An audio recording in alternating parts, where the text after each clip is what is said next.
important voice to the mix. Former foreign policy advisor under Margaret Thatcher, Nile Gardiner, joining the conversation. Nile, good to see you. Thanks for joining us this morning. Great we are watching President Putin get in his car to drive the 20-minute drive to where he is expected to meet President Trump. Your expectations ahead of this meeting? Well, I think it's going to be a fascinating meeting, and my hope certainly is that President Trump will simply reinforce the very robust policies of his own administration. Actually, the Trump administration has been far tougher, actually, on Russia than the Obama administration. I think under Obama, there was a tremendous deal of confusion, a lot of appeasement. You had this disastrous Russian reset that Hillary Clinton brought in.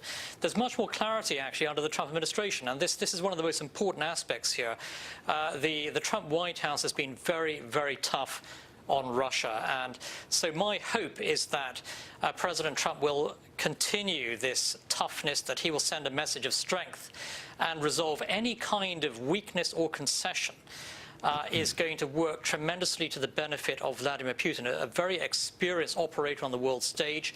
He's been de facto in charge in Russia for nearly 20 years, a former KGB agent. He's dealt with 4 US presidents in the past, and let's face it, Vladimir Putin is a deadly adversary of the United States, and he should be treated as such. What do you mean by that in a practical manner, treated as such? What do you want President Trump to do in that regard?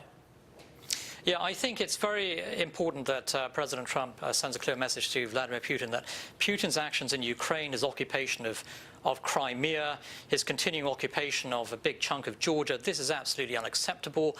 The president must make it clear that there will be no weakening of US sanctions, no lifting of US sanctions, unless, of course, the Russians withdraw from Ukraine. There's no sign, of course, that they're going to do that.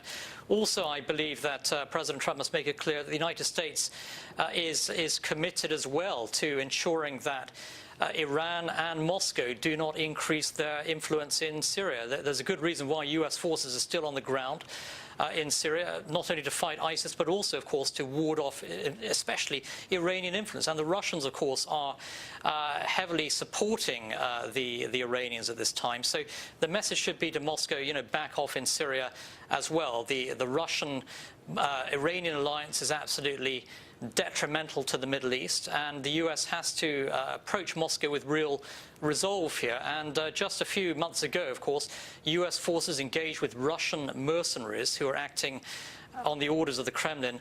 Up to 300 of those Russian mercenaries were actually killed by US forces. That's the right signal actually to send to Moscow.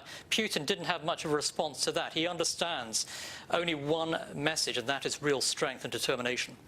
And Niall, it's also worth noting that President Trump did recently make the comments that Russia should rejoin the G7 again after he invaded Crimea in 2014. He's been, to quote the Wall Street Journal editorial page, persona non grata in Europe. So wouldn't you essentially suggest to the president, don't repeat that assurance?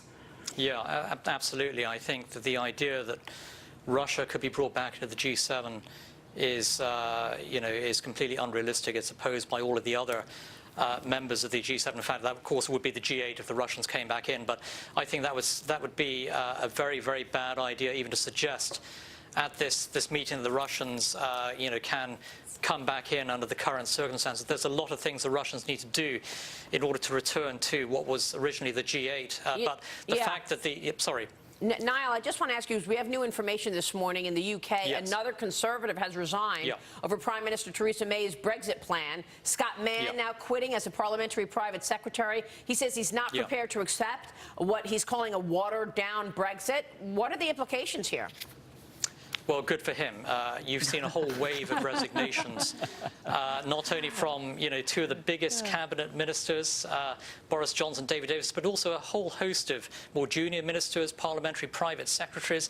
Let's face it, the Theresa May checkers Brexit deal is very bad news for Britain. It is, in effect, a surrender to the European Union.